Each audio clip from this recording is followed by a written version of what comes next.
All right, we are back on the Sooner Surge, and tonight we are doing something for the first time. We're talking purely OU basketball as we start this podcast tonight. This is going to be something we're going to be doing from here on out for OU basketball. And so, first things first. I mean, we have Brody here. Brody's our, he's our basketball guy for OU basketball. And if you don't follow him on Twitter, you need to go follow him. And as well, you need to subscribe to this channel because this podcast for OU basketball is going to have all the information you need. If you're a basketball fan, if you're an OU basketball fan like we are, you're going to want to subscribe to this so you can get all the information on recruiting, transfer portal, official visits, practice reports, everything. Brody's got you covered. So, Brody, let's get started, man. Yeah, so the first episode, we'll just kind of talk about the new 2023-24 Oklahoma roster. And obviously, starts with Milos Uzan, true freshman last year, averaged 7.6 points, 2.7 rebounds, and 3.0 assists.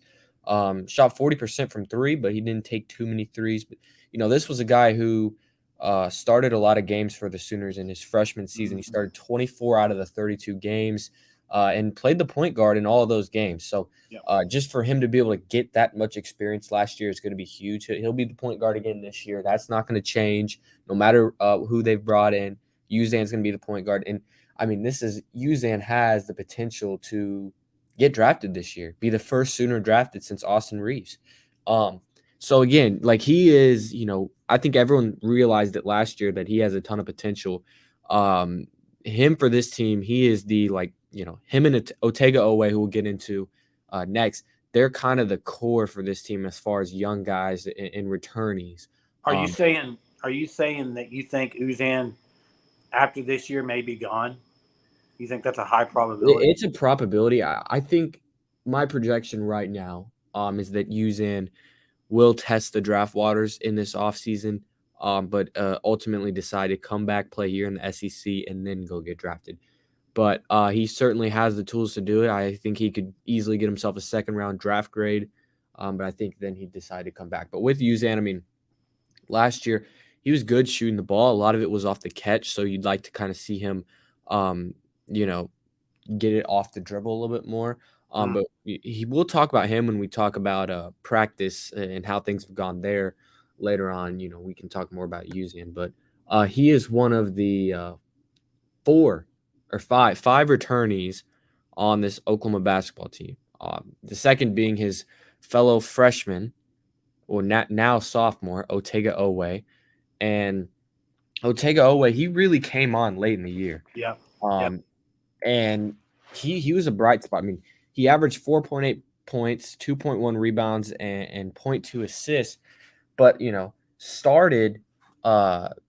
He played in 28 games, and he started the last 9 games of the season. So And his he, defense was yes, really good. his defense and his athleticism, Energy. Yep. energy are really good. And he was only a freshman last year. Yep.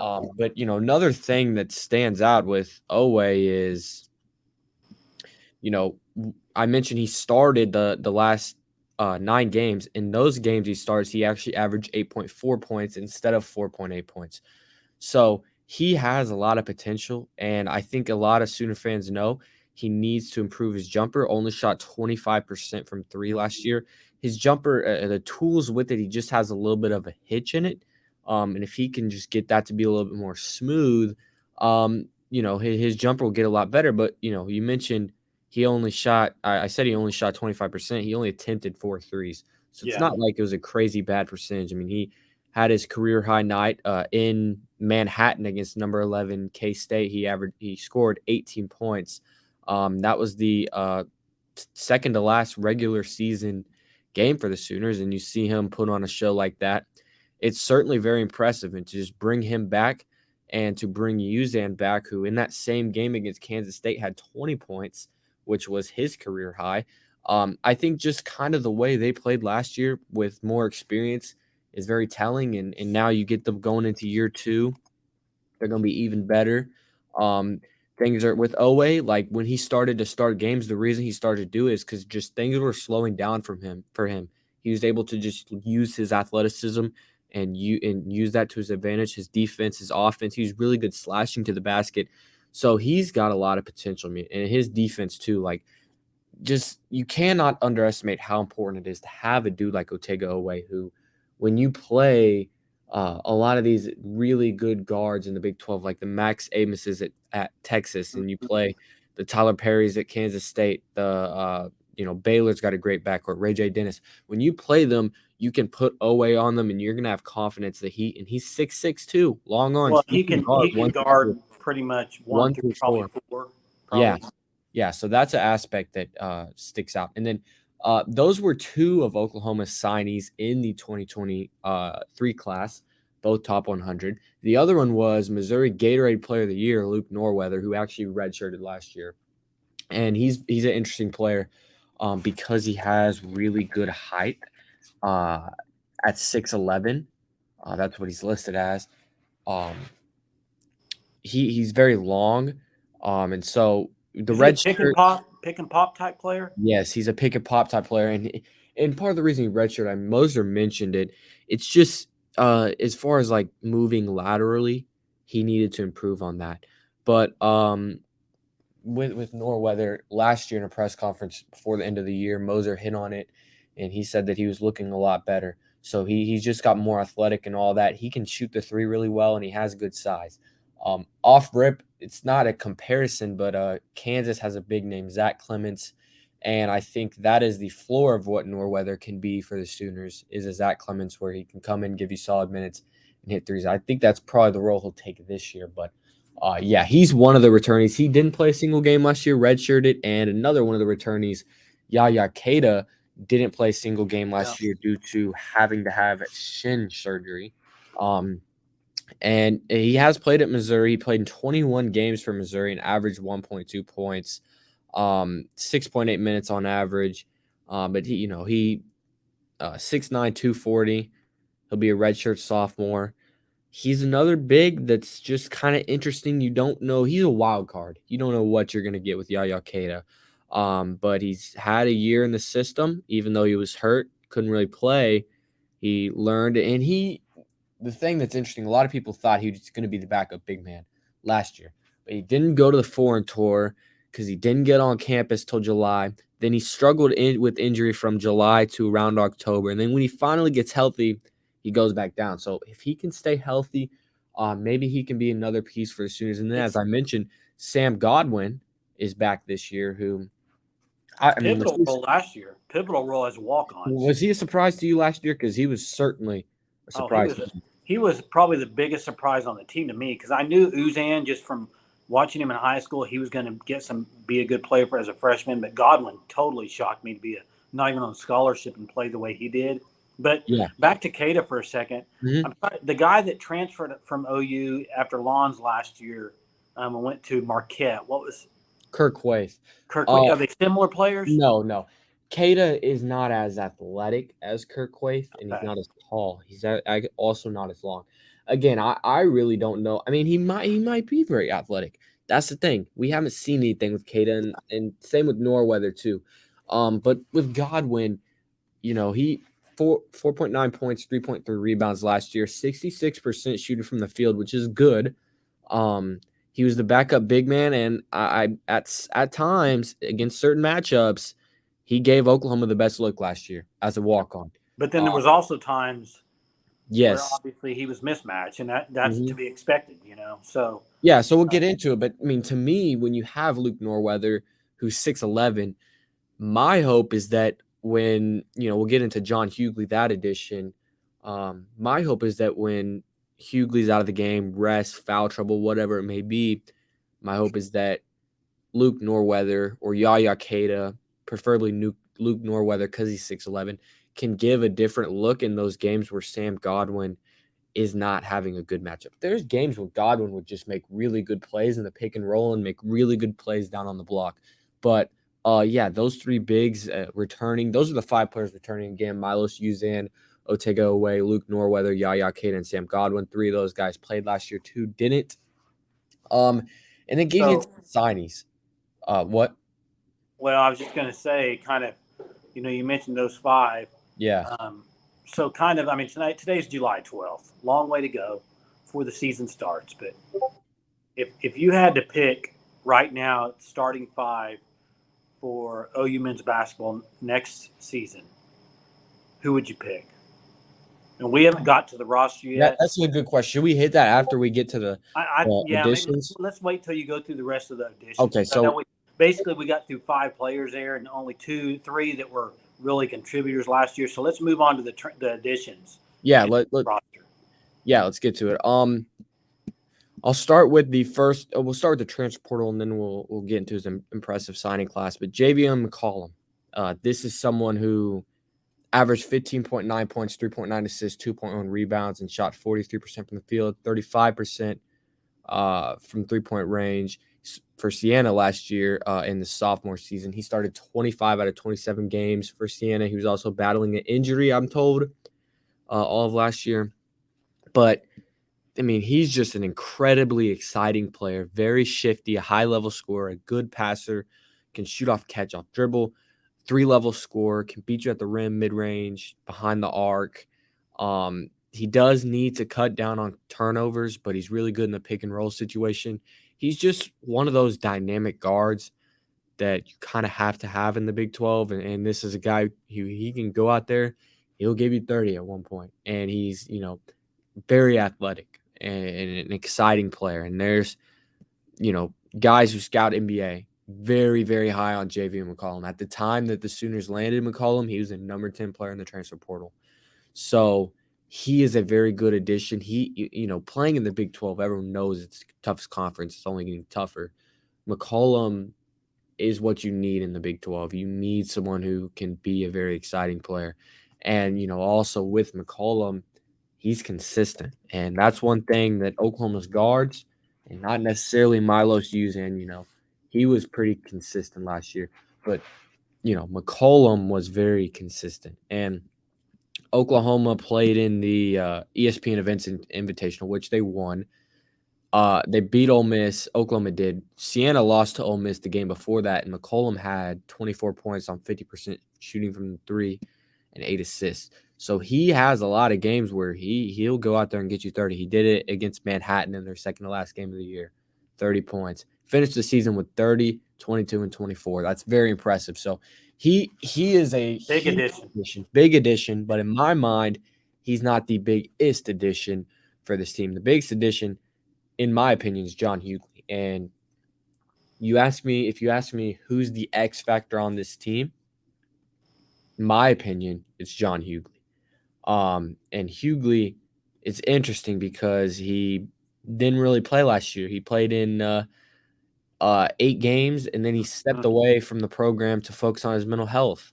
But in 2021, Hughley played in 32 games, averaged 14.8 points, 7.9 rebounds, and was one of Pittsburgh's best players. So you would hope he gets back to what he was 2021-22 season. That's what the Sooners need. He's a good free throw shooter for a center, 70% from the line. And what's his height? His height?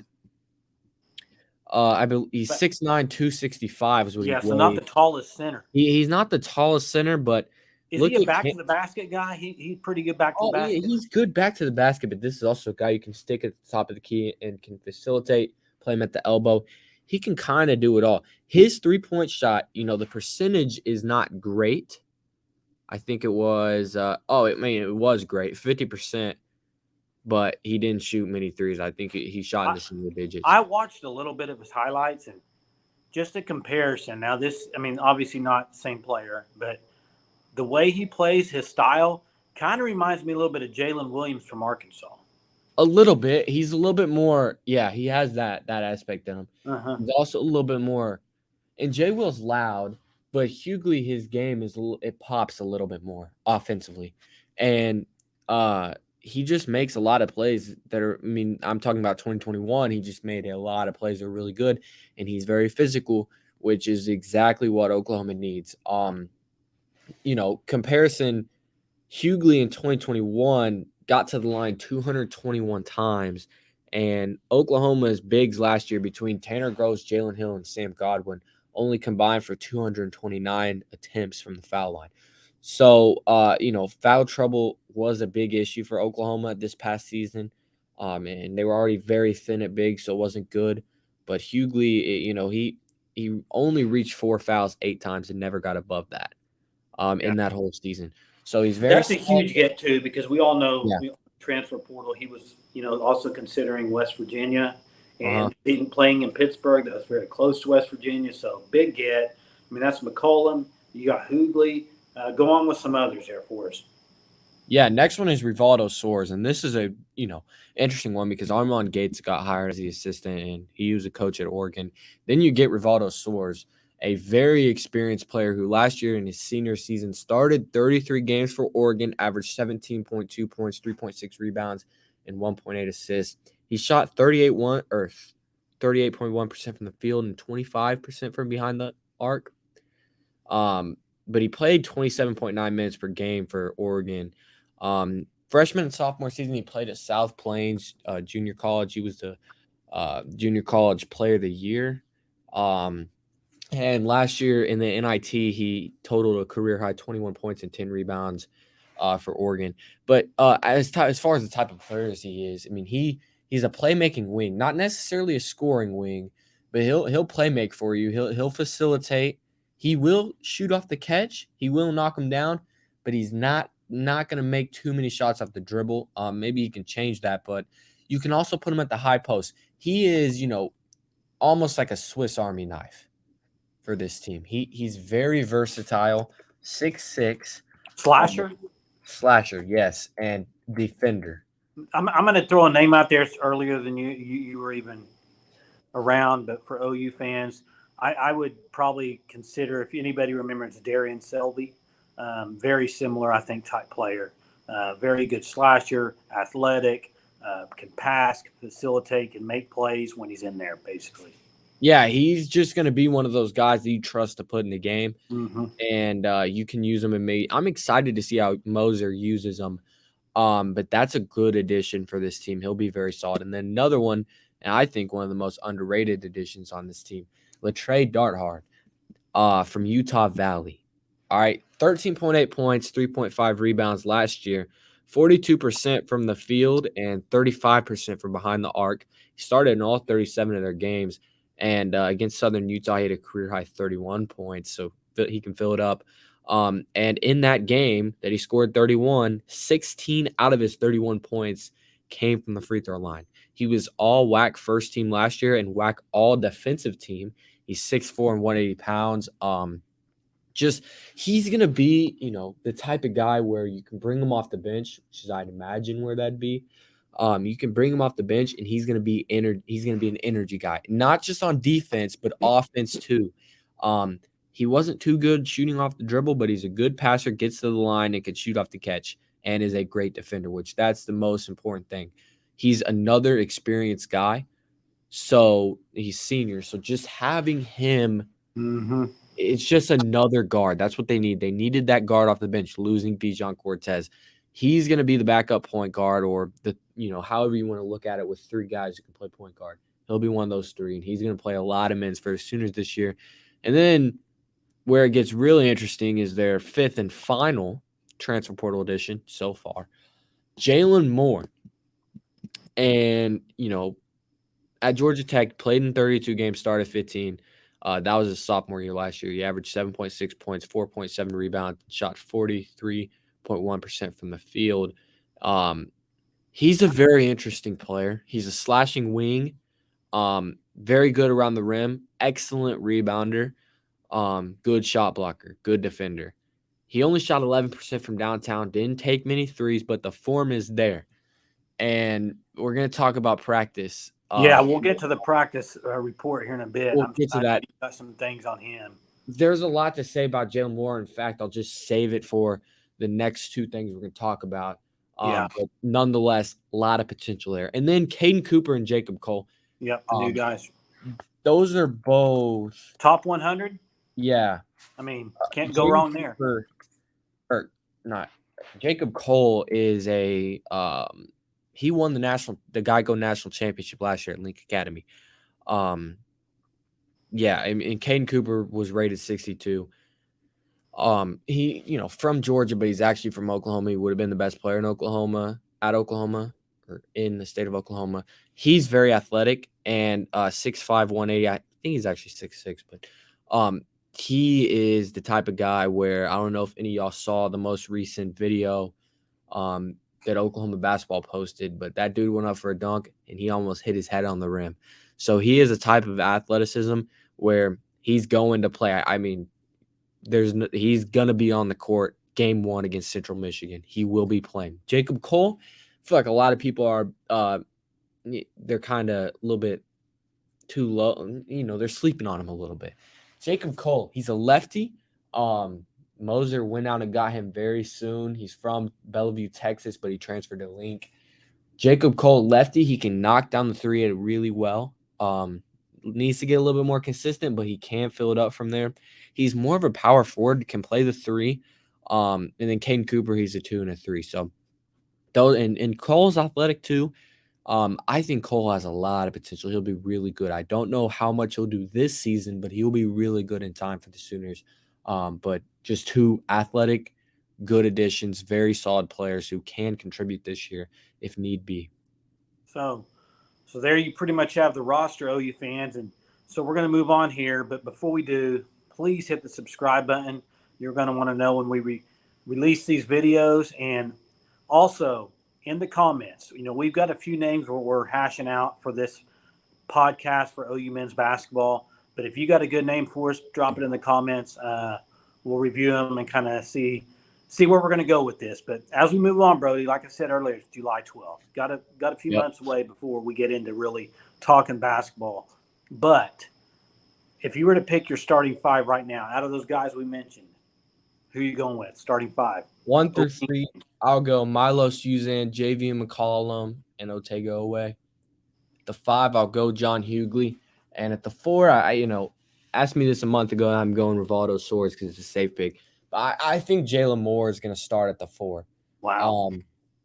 And, then off the bench you have Dart Hard, Godwin, Soares, Cooper, Cole, Norweather, Keita. All of them can provide minutes, but the main ones will be Cooper, Dart Hard, Soares, and Godwin. But, just with Moore getting into what we're going to talk about next, which is things that, they started practice, things that things I've heard from practice.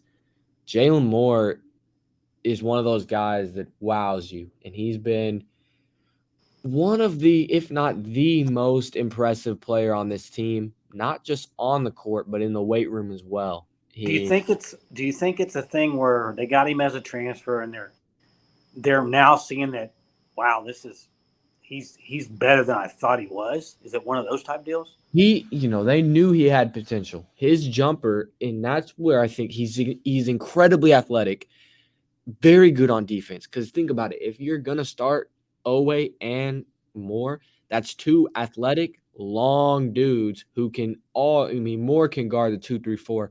Owe can guard the 1 through 4.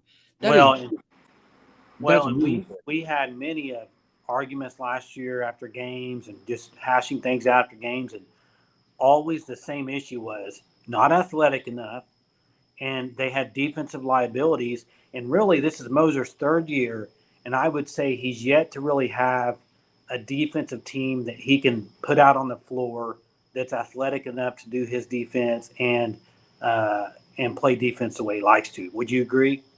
Yeah, I'd agree, but this team is going to be a lot different than any of the other teams because of the play style. They're not playing the same way. That's what I was going to get to next. Yeah. What have you heard about that, bro? I've heard that style is you're not going to see it offensively. You mentioned they're more athletic. This team is going to be – they're going to play with one of the highest paces in the Big 12, I'd expect, in the country. Really? Are we talking Billy Ball? Are we talking Billy Ball? They're going to go fast. JV McCollum went fast, and also his defense is really good. That's a very underrated defender. He'll pick up from half court, dog mentality. But they're going to play a lot different. They're going to play way faster. They're going to push in transition. And, I think it's interesting because, Oklahoma basketball, when they sign a player, they put out their little thing about Moser puts like a brief quote about the player. And I've heard that they're going to change the tempo, the style of play and all that this year. It's one thing to hear it from someone, but it's another thing for Moser, and about every single one of his, brief little excerpts or No. Yeah. Yeah, I mean, brief little, paragraph about each player. He mentions he's gonna fit our new tempo, our new pace, our new style because he's very good in transition. And that Love to to hear me, that. that Gosh. tells me all I need to know. Because there's times when they just went way too slow, and you Well, just gotta let the athletes play. And I think Moser realized that. And he's changing it this year. And when you have this many athletes that can defend, you can also score a lot of your points off your defense, which exactly. that's gonna help. And Jalen Moore is someone I think and it's an if that jumper, because when you watch his jump shot, the form is actually really good. He just didn't shoot it much because he wasn't too confident with it. But I think Jalen Moore can be one of the best players on this team. I'm not the only person who thinks that. Um, he has just so much potential at 6'7", great length. And I think a lot of people, when they landed him, no one was expecting it at all. When they landed him, people just said, well, he'll be good for bench depth. But no, I think Jalen Moore is going to start on this team. He's been one of the most impressive players in practice. And speaking of practice, I mean, yeah, Jalen Moore's wowed people, wowed his own teammates. But Milos Justin has also put on good weight and worked on his form a little bit, which is good to hear. Uh, this is the most athletic OU team in a long time. Long. Going back to what? I mean, didn't you have maybe somebody tell you it's athletic since the heel days or something? Yeah, multiple people have said that. The athleticism they had back then, it's comparable to that. But yeah, this team's just gonna play a lot different, and that's good because in the Big 12, the way they played, it you have to have the exact perfect fits to win games that way. Well, in all reality, though, Moser, it worked really good at Loyola Chicago, but when you get into Big 12, like we've talked about, it's a different animal. And Yeah. unless you have, I mean, to play that style, it's just you got to have the exact puzzle pieces. And if you don't, it just doesn't work. And kudos to Moser for going out, going athleticism, maybe going to run it a little bit more in transition. And Yeah. he's got to have a good year. Moser's got to make the tournament this year. We all agree. Everybody watching this video, you all agree with me. Moser needs to make the NCAA tournament this year. Yeah. So Yeah. And we're going to talk a lot more on this basketball version of the Sooner Search. We're going to talk a lot more about the pace of play.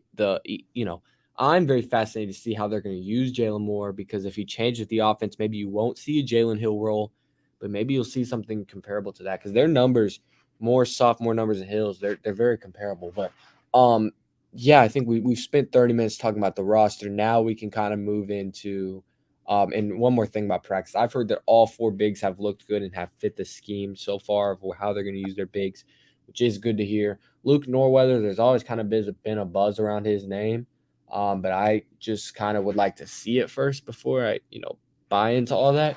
But I think certainly he could take away from Sam Godwin's minutes at backup center for yeah, sure here.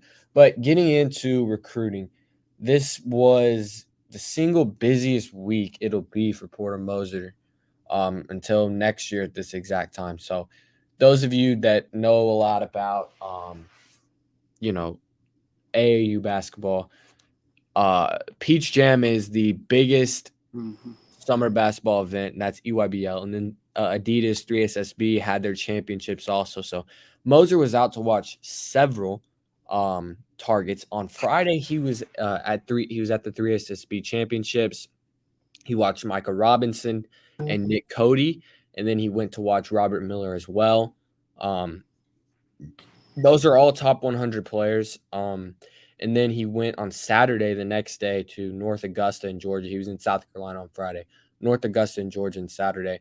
Stopped by to watch center offer, who visited Aiden Sherrill, who Big. scored 15 with Moser in attendance. He watched five-star top 7 player Liam McNeely. He watched Dayton Forsyth, and then we'll get into more of the 2025 offers because Moser watched Team Griffin's 2025 team, and yeah, he sent out some offers there. He watched Dayton Forsyth play, so he saw a lot of all of the main targets, and I think he watched Team Trey Young on Friday.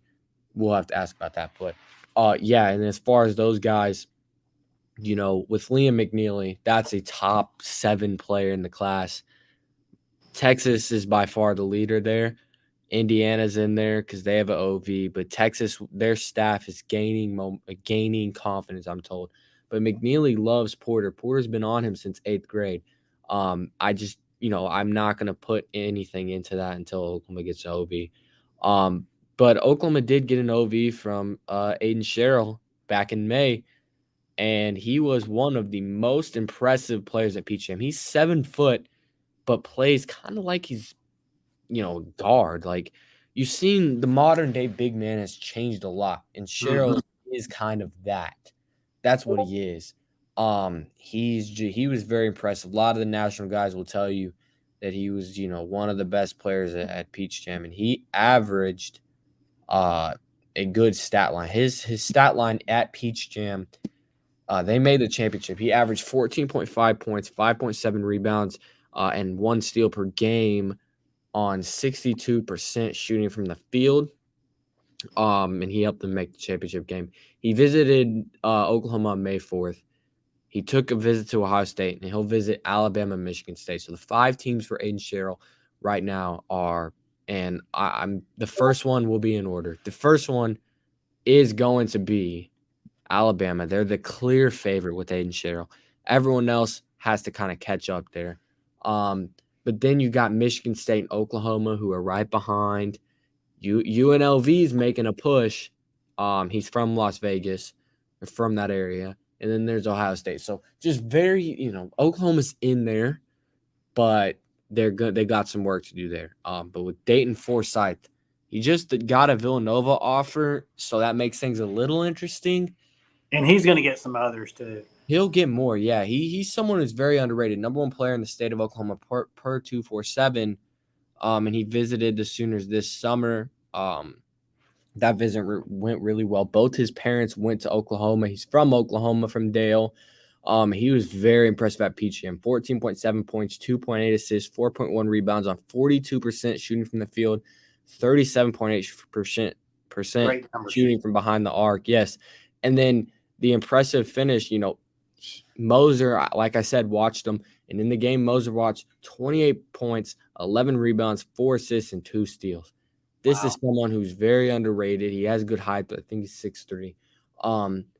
He visited Oklahoma again. Oklahoma is the leader there, but he's going to get more offers. I believe Oklahoma's the leader. He's going to get more offers. He's very, very underrated. And he did all that. Before Peach Jam, he got stitches in his mouth. So this dude is and he's very good on the defensive end. So he is one that you would say that is how David Stone in football, you got to get David Stone. State of Oklahoma. Yes. Well, we all know the state of Oklahoma. We all know this number 1 player last year went to K-State out of Oklahoma. You got to win these battles. Nah, David Castillo's in the same class, but he's going to K-State. He's in the same class as Forsyth, but he's technically in the state of Kansas now because he moved schools. Number 1 player in the state of Oklahoma, technically last year, because Caden Cooper transferred, would have been him, but I guess Brandon Garrison. But I get what you're saying. You got to get this dude because he's the number 1 player in the state of Oklahoma. Have to. And it's going to be a little bit of a tough battle, but I like where Oklahoma's at. He plays this weekend. Moser's going to be down there in Dallas too. I got a random. This is a question. It has to do with recruiting too, though. Yeah.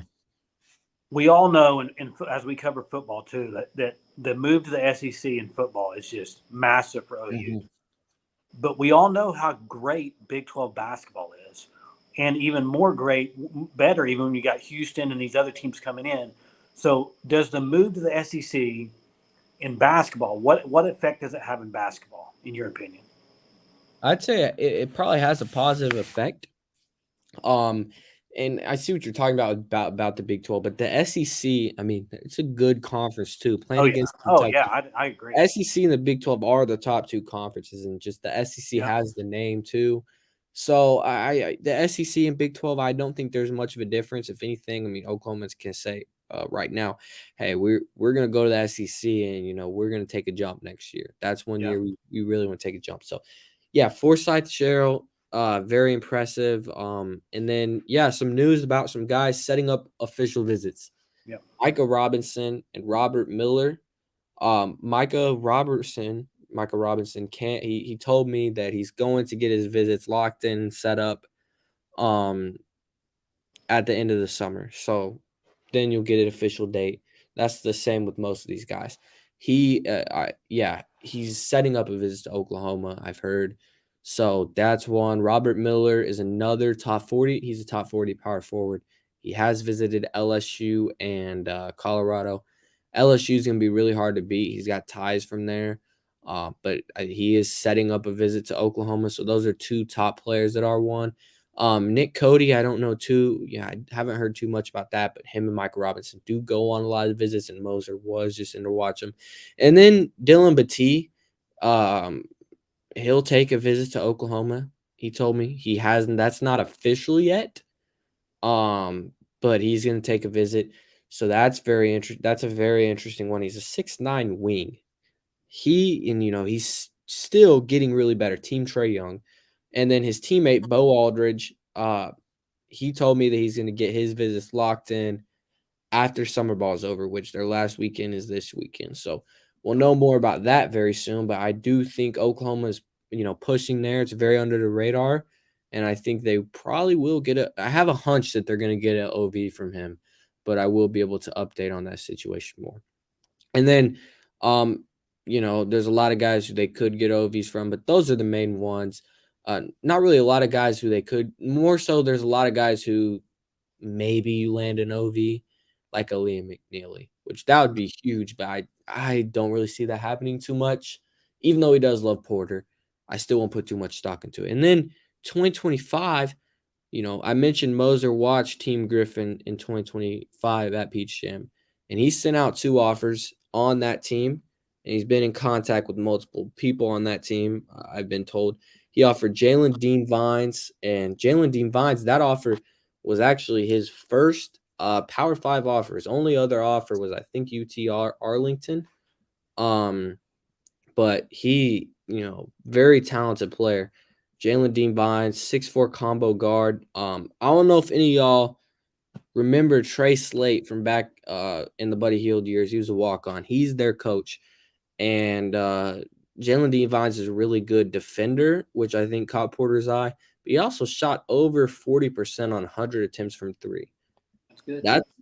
That's very good. And then his teammate, who's from Putnam City, 6'8" forward, Caden Rayfield. This was a long overdue offer, got made, and Oklahoma, that's a recruitment that they're going to be very involved in.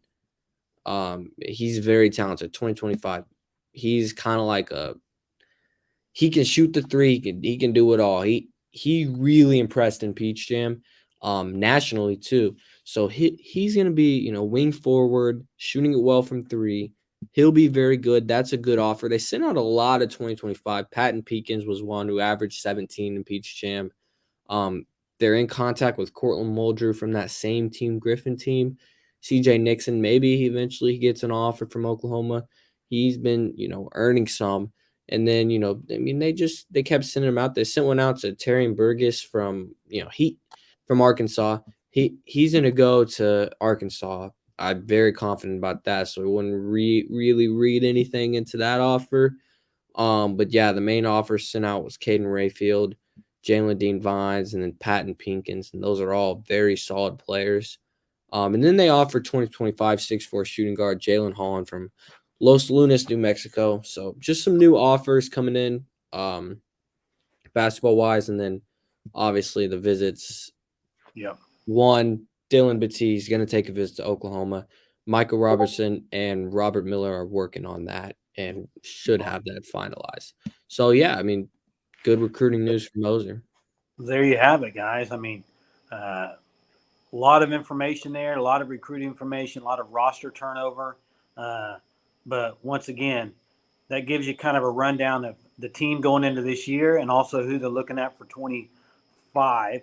So make sure you subscribe to this video. Please comment on a name we can, if you have a good name for this podcast. We got a few, like I said, that we're throwing out there.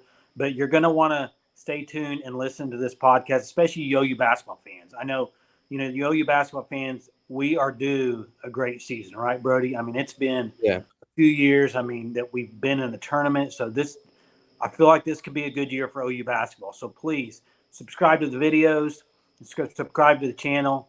And once again, Brody, thanks for all the info. Really appreciate it. I know you really stay in touch with the practice reports and talk to those guys and everything. So really appreciate the information. And till next time, guys, Boomer.